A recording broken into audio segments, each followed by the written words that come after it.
இது எந்த ஊர் அப்படின்னா, ஆத்தூர் தாண்டி முட்டல் வழியா சேம்பூர் மலை கிராமத்துக்கு போகிற வழி இது. அது போகிற வழியெல்லாம் எப்படி ஒரு இயற்கை காட்சி நிறைந்த பகுதியாக இருக்குன்னு பாருங்கள்.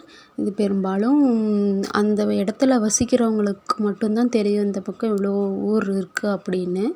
இது கல்வராயன் மலை, பெரிய கல்வராயன் மலையோட ஒன்றா சேர்ந்தது இது. இதில் பார்த்திங்கன்னா காட்டெருமைகள், கரடி இந்த மாதிரியெல்லாம் நிறையா இந்த ஹில்ஸ் ஏரியாவில் இருக்குதுன்னு சொல்கிறாங்க. இப்போ என்னுடைய நேட்டிவ் பிளேஸ் இந்த ஊர் தான், சேம்பூர் மலை கிராமம் தான். ஏப்ரல் மே காலங்களில் பார்த்திங்கன்னா இந்த இடம் பார்த்திங்கன்னா ஊட்டி கொடைக்கானலில் எப்படி இருக்குமோ அந்த மாதிரி நல்லா சூப்பராக இருக்கும். இயற்கை சூழ்ந்த பகுதி, சுற்றியும் மலை, எங்கே பார்த்தாலும் பச்சை பசேல்னு இருக்கும். ரோடு வசதி மட்டும் கொஞ்சம் நல்லா இருந்துச்சு அப்படின்னா இந்த இடம் இன்னும் நல்லா இருக்கும். பாதி வரைக்கும் தான் ரோடு இருக்குது, மீதியெல்லாம் மண் ரோடு மாதிரி தான் இருக்குது.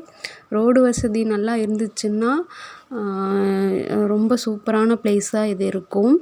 சுற்றியும் மரம், செடி, கொடி இப்படி தான் இருக்கும். கண்ணு கெட்டின தூரம் வரைக்கும் மலையாக இருக்கும். நான் போகிற வழியெல்லாம் காட்டுறேன் பாருங்கள். நல்லா நீங்கள் என்ஜாய் பண்ணிவிட்டு இந்த ரோட்டில் போகலாம்.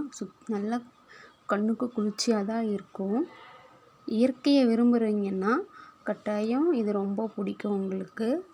இல்லை அங்கே தெரியுது பார்த்திங்களா ரோடு, இந்த ரோடு தான். இதுவே இன்னும் நல்லா தார் ரோடு மாதிரி போட்டாங்கன்னா இன்னும் சூப்பராக இருக்கும். கொஞ்சம் டூ வீலரில் போக தான் கொஞ்சம் நல்லாயிருக்கும். பெரிய வண்டி, காரு அந்த மாதிரிலாம் போகக்குள்ள உங்களுக்கு தட வசதி நல்லா இல்லாதனால போக முடியாது. டூ வீலர்னால் ஓகே, 2 பேர் ட்ராவல் பண்ணக்குள்ளே நல்லாயிருக்கும். ரோடு போட்டாங்கன்னா இன்னும் கொஞ்சம் சூப்பராக இருக்கும். இங்கே என்ன பண்ணுறாங்கன்னா அவங்க சில்வர் ப்ளஸ் மரம்னு சொல்லிட்டு ஒன்று இருக்குது. அந்த மரம் வச்சுக்கிறாங்க. காப்பி கொட்டை, மிளகு செடி ஏற்றிக்கிறாங்க, குச்சி இந்த மாதிரி வெள்ளாமை பண்ணிக்கிறாங்க. அப்புறம் சாமை, தினை, வரகு அந்த மாதிரி, ராகி அந்த மாதிரி பயிர் வகைகள் போட்டு சிறுதானிய பயிர்கள் போட்டு எடுத்துக்கிறாங்க.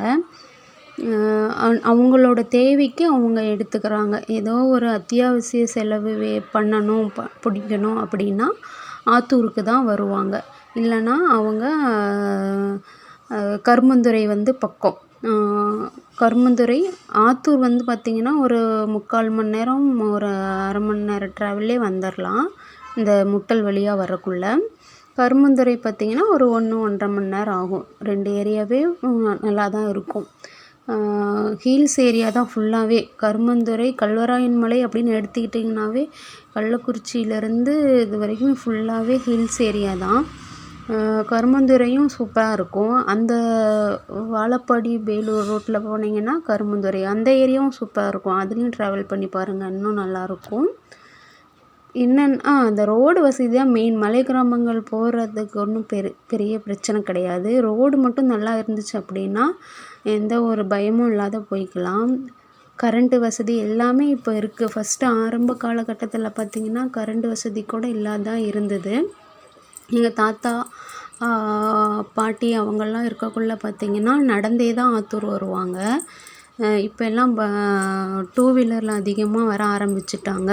பஸ்ஸில் வரணுன்னா கருமந்துறை வரணும். இப்போ பல வசதிகள் நல்லாவே இருக்குது. ஃபஸ்ட்லாம் வசதிகள் குறைவு, யாரும் அங்கே இருக்க மாட்டாங்க. அப்படியே இருந்தாலும் குழந்தைங்கள படிக்க வைக்கிறதுல கொஞ்சம் சிரமமாக இருக்கும். இப்போ ஸ்கூலுலேருந்து, ஹாஸ்பிட்டல்லேருந்து எல்லாமே வந்துடுச்சு. அதனால் மலை கிராமங்களில் இப்போ வரும் பெரும்பாலும் எந்த பிரச்சனையும் கிடையாது. என்னென்னா இங்கே இருக்க கிளைமேட்டுக்கு அட்ஜஸ்ட் பண்ணி இருக்கணும். அதுதான் கொஞ்சம் குளிர்ச்சியாக இருக்கும். மழைக்காலங்களில் ரொம்ப கொஞ்சம் அதிகமாக இருக்கும். இங்கே என்ன இருக்கோ அதை வச்சு தான் வாழணும். நீங்கள் இப்போ டவுன் ஏரியா பக்கம்லாம் இருந்தீங்கன்னா என்ன பண்ணுவீங்க, டக்குன்னு ஒரு பொருள் வாங்கணுன்னா பக்கத்தில் இருக்க கடைக்கு போவீங்க. இங்கே அந்த மாதிரி போக முடியாது. ஒரு வாரத்துக்கு தேவையானது எல்லாமே முன்கூட்டியே நம்ம வாங்கி வச்சுக்கணும். இங்கே அதுதான் ஒரு பிரச்சனை. டக்குன்னு ஒரு பொருள் கிடைக்காது. வீட்டில் எல்லாருமே ஆடு மாடு வச்சுருப்பாங்க, பாலுக்கு எந்த பிரச்சனையும் இருக்காது. இயற்கையாக நல்லா ஒரு அமைதியான சூழல்ல சுத்தமான காற்றுல சுவாசிக்கிற மாதிரி ஒரு நல்ல ஃபீல் இருக்கும். அதாவது ஏற்காடு, கொடைக்கானல் ஊட்டி அந்த மாதிரி வெயில் கால டைமில் போகக்குள்ள நாங்கள் என்ன பண்ணுவோம், நாங்கள் நேட்டிவ் பிளேஸுக்கு வருவோம். ஏன்னா இங்கே இருக்க இந்த கிளைமேட்டே எங்களுக்கு போதுமானதாக இருக்கும். இன்னுமே இங்கே பார்த்தீங்கன்னா இன்னுமே நிறையா மண் வீடுகள், கூரை வீடு, அட்டை வீடு இந்த மாதிரி இன்னும் பழமை மாறாமல் நிறையா இடங்கள் இருக்குது. நிறைய வீடுகளும் இருக்குது. இப்போல்லாம் எல்லாமே இங்கேயே வந்து எல்லாமே மாறிக்கிட்டு தான் வருது. அட்டை வீடு, தகர வீடுலேருந்து இப்போ எல்லாமே காங்கிரீட் வீடாக மாற்றிட்டு வராங்க. ஃபஸ்ட்லாம் பார்த்திங்கன்னா மண் வீடு தான் ஜாஸ்தி இருக்கும். அப்புறம் என்ன பார்த்திங்கன்னா நம்மளுக்கு வந்து தண்ணி வந்து பார்த்திங்கன்னா சூப்பராக இருக்கும். நல்ல மூலிகை தண்ணியாக இருக்கும்.